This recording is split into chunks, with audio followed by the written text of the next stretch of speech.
Бисмилахирахманирахим. Вие го слушате третиот дел од книгата Халифат, мир, правда. Ова е говорот на Хазрети Мирза Масрор Ахмад, светски водач на Ахмадија муслиманскиот џемаат.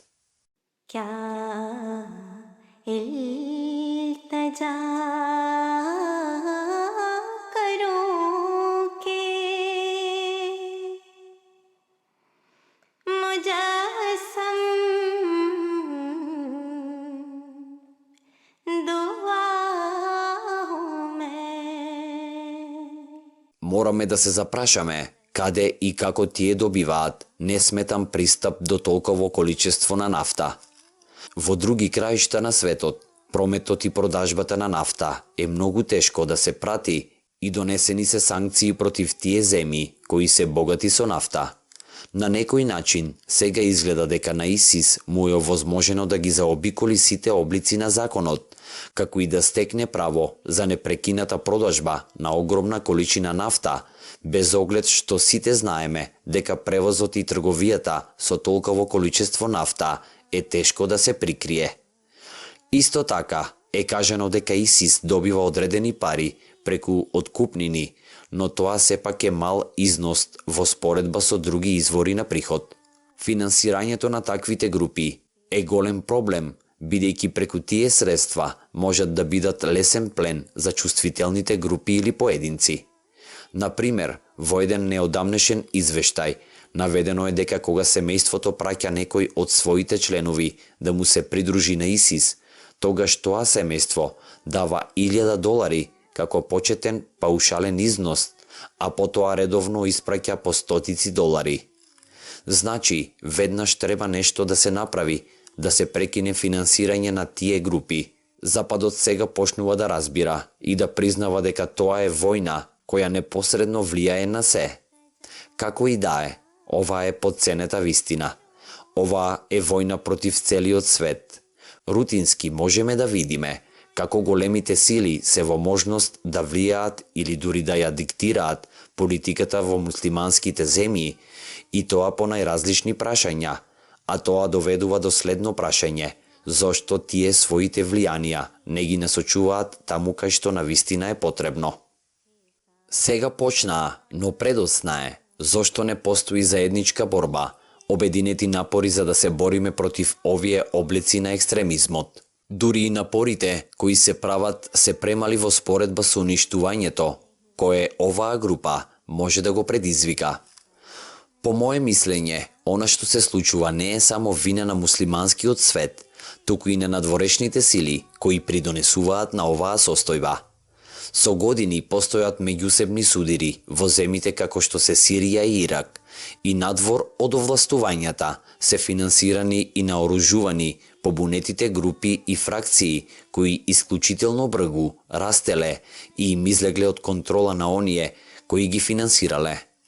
Тие отишле да управуваат со сите облици на тероризам, со своите екстремистички идеологии.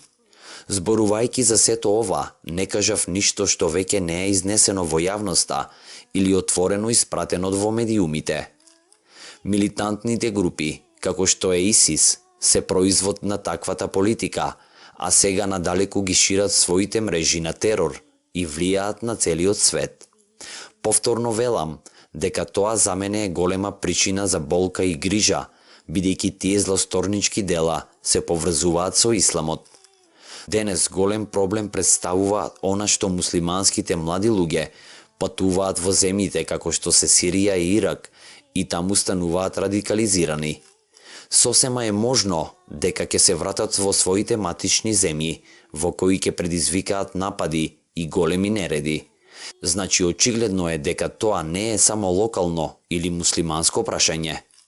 Тоа е меѓународен проблем кој бара глобален и заеднички напор за да се сопрат таквите екстремистички организации. Некои истакнати личности изјавија дека ќе бидат потребни 30 или дури 100 години за оваа екстремистичка војна да заврши.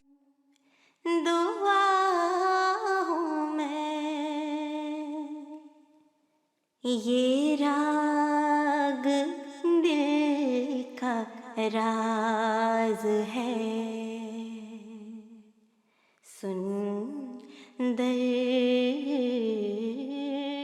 Јас лично верувам дека милитантните и екстремистичките групи можат да се сопрат во многу пократок период, ако светот одлучи да ги искорени. Не смееме да мислиме дека сме ослободени од лична одговорност, само со тоа што ќе кажеме дека се потребни десетици години да се оконча оваа војна. Би било подобро сите да се здружиме во намерата да се сопре глобалниот екстремизам. Ако едноставно вината ја свалиме на исламот или само на поединечни групи, тоа нема да не спаси од војната или да не ослободи од нашата одговорност. Значи сите миролюбиви луѓе би требало да извршат притисок на своите влади или секако на политичарите и влијателните луѓе и да бараат од нив да настојуваат да развиваат мир во светот за истакнување на правата вистина во својот делокруг, трудејќи се да го сопрат уништувањето на светскиот мир. Ако сакаме да го спасиме светот, првата вистина мора да биде искажена на сите нивоа на општеството и проблемите кои се наоѓаат во секоја држава би требало да се решат на праведен начин, на начин кој ги отстранува фрустрациите. Богатството на било која земја не би требало да се гледа со завист и меѓусебната политика мора да биде таква што ќе помага една на друга. Најважно е да се разбере дека светот го заборавил својот создател и дека мора да му се врати. Само во тој случај правиот мир може да се воспостави. Без тоа нема гаранција за мир. Порано многу пати зборував за страшните последици од Втората светска војна и можеби дури после таква војна на светот би му станале јасни резултатите од неправедната политика, која е создадена само за да се задоволат амбициите и стекнатите интереси. Се надевам и се молам светот да се освести, пред таква несреќа повторно да се случи. Јас се надевам и се молам дека светот ќе го препознае и ќе го прифати Создателот. Со овие зборови ве напуштам. Ви благодарам многу. मेरी खताएं सब तेरे गुफरान ढाँप ली. За Ахмадија муслиманскиот џемаат. Во денешниот религиозен свет, Ахмадија муслиманскиот џемаат игра една единствена улога. Верата и разумот не подучуваат дека помеѓу религијата и науката не треба да постојат било какви судири, и тоа е составен дел на учењето на Ахмадија муслиманската заедница. Оваа исламска реформаторска заедница основана е во 1889 година од страна на Хазрети Мирза Гулам Ахмад алейхи селам од Кадијана, Индија. Тој тврдел дека е ветениот месија и реформатор на новото доба и го објавил учењето на сите религии и постоењето на сите пратеници, а посебно честниот пратеник Мухаммед салаллаху алейхи веселем, пратеништвото на имам Мехди, кој исто така го најавува враќањето на Иса алейхи селам.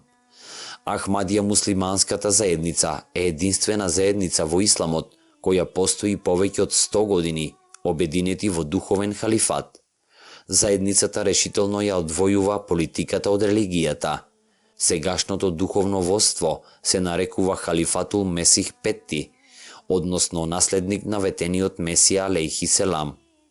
Тој демократски се избира по пат на избор на доверба од страна на заедницата до крајот на животот.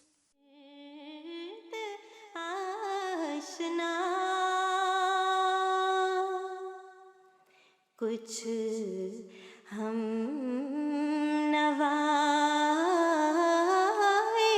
शोर अनाद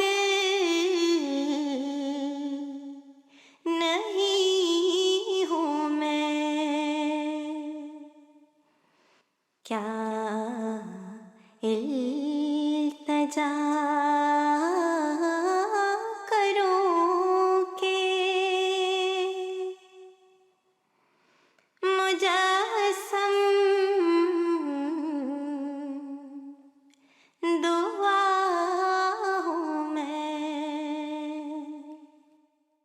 Ова е последниот дел и книгата Халифат, мир, правда. е завршена. Еселаму алейкум.